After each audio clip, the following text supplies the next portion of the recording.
सामाजिक न्याय विभागाचा निधी जो आहे तो महिला व बालविकास विभागाकडे वळवण्यात आलेला आहे आणि त्यामुळे आता महायुती सरकारमध्ये राष्ट्रवादी आणि शिवसेना हे आमनेसामने आल्याचं सध्या चित्र पाहायला मिळत आहे आणि या विभागाचे मंत्री संजय शिरसाट सध्या आपल्यासोबत बोलण्यासाठी आहेत।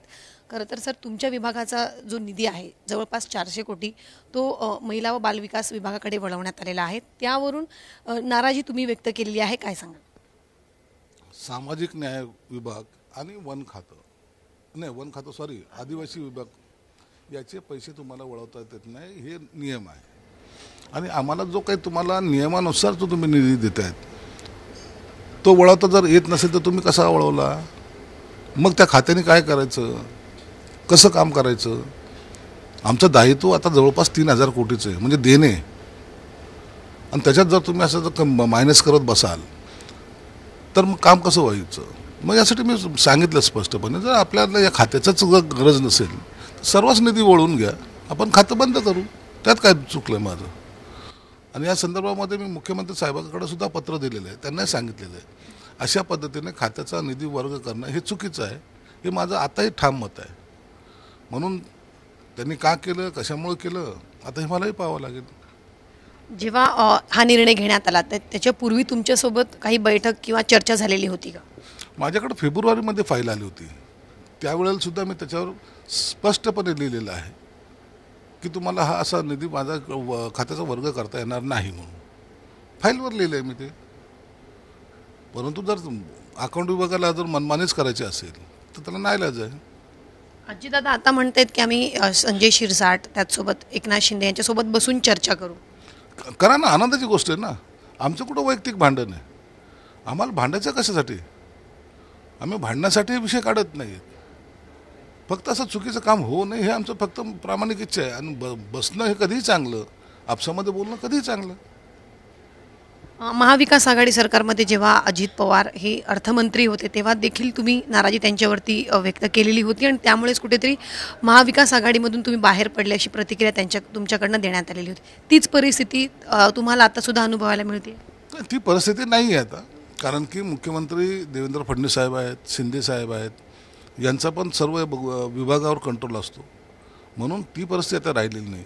परंतु आता जी काही अडचण निर्माण झालेली फायनान्सची, त्याच्यामुळे जर ते अशा काही करत असतील तर त्याचा गांभीर्याने विचारसुद्धा करावा लागेल।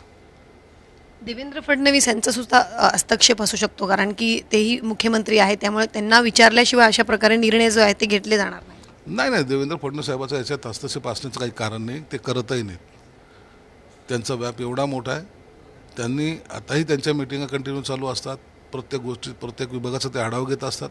मला वाटतं त्यांनी सुद्धा या माझ्या म्हणण्याकडे लक्ष दिलं असेल आणि ते योग्य तो निर्णयसुद्धा घेतील। तुमच्याच विभागाचा एवढा मोठा निधी जो आहे म्हणजे दरवर्षीच खरं तर वळवण्यात येत असतो, तर कुठेतरी तुमच्या विभागामध्ये हा संपूर्ण निधी वापरला जात नाही का, असा एक प्रश्न या निमित्ताने उपस्थित होतोय आता? नाही, तसं नाही आहे। मी जे पाहिलं दरवर्षी माझा निधी अखर्चित टाकतात आणि नंतर तो शेवटच्या क्षणी वळवला जातो। यावेळेला तशी परिस्थिती राहणार नाही, सर्व निधी हा खर्च होईल आणि ते योग्य त्या कामावर होईल।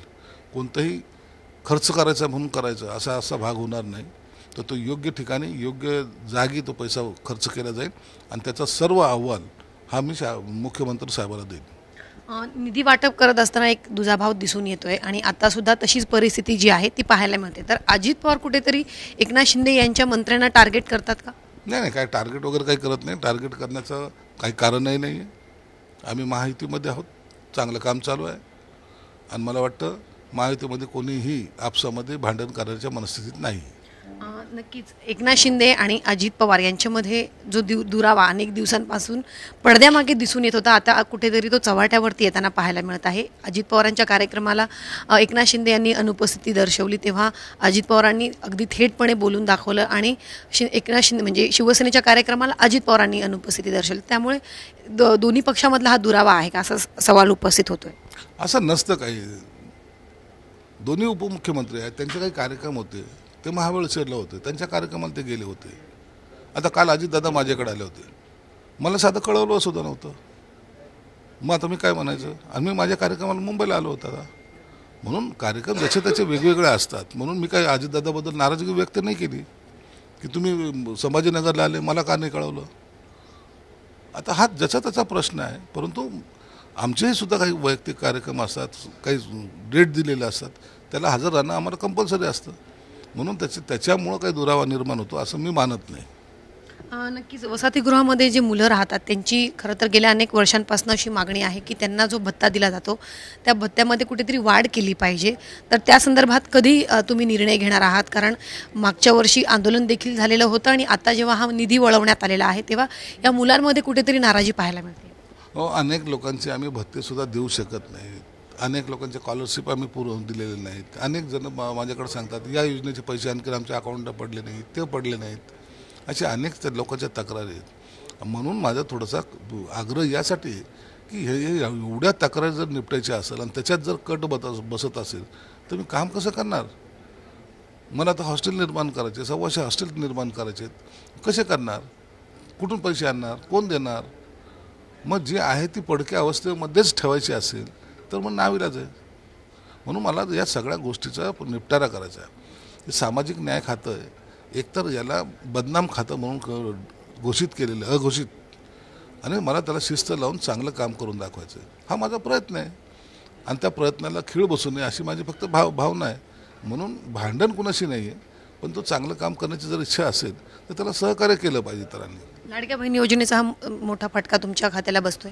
लाडका बहीण योजना म्हणून नाही आहे. लाडक्या बहीण योजना दर महिन्याला किती पैसे द्यावे लागतात तो भाग वेगळा आहे आणि त्यासाठी इतर विषय आहेत ना आपल्याकडे. सामाजिक न्याय आणि विभाग याच्यातून नाही कट करता येत. हा तुम्हाला बाकी कोणत्याही खात्यातून वळवता येतो, पण ह्या खात्यातून वळवता येत नाही, हे माझं आताही स्पष्ट मत आहे. तुम्ही तुम्हाला मुंबईमध्ये शासकीय निवासस्थान न दिल्यावरून देखील तुम्ही नाराजी व्यक्त केलेली आहे. मुंबईत तुम्ही स्वतःच्या घरी राहता, तर त्यावरून सुद्धा तुम्ही म्हटले की मी माझ्या घरी स्वतःच्या घरी राहतो, मला शासकीय अजून बंगला देण्यात आलेला नाही. आता ह्या गोष्टी छोट्या गोष्टी असतात, त्याच्यावर चर्चा करायची नसते. मला तर ते आमदार निवास सोडा म्हणून मला पत्र आलं, नाही तर मला पर डे 2,500 रुपये फाईन लावलेला आहे. आता मला ना बंगला आहे ना तर आमदार निवास आहे, जर राहायचं तर मला 2,500 रुपये फाईन भरावं लागणार आहे. हे चालतात, छोट्या गोष्टी आहेत. या मुख्यमंत्री साहेबांना त्याची कल्पना आहे, योग्य वेळी ते तो निर्णय पण घेतील. आणि मला वाटतं मुख्यमंत्री साहेबांनी जाहीर केलेलं मला बंगला देण्याचं, तर मी वाट पाहतो. मला काय एवढी घाई नाही आहे. नक्कीच सर, धन्यवाद आमच्याशी बातचीत केल्याबद्दल. व्हिडिओ जर्नलिस्ट सुमितसह सीमा आढे, झी 24 तास, मुंबई.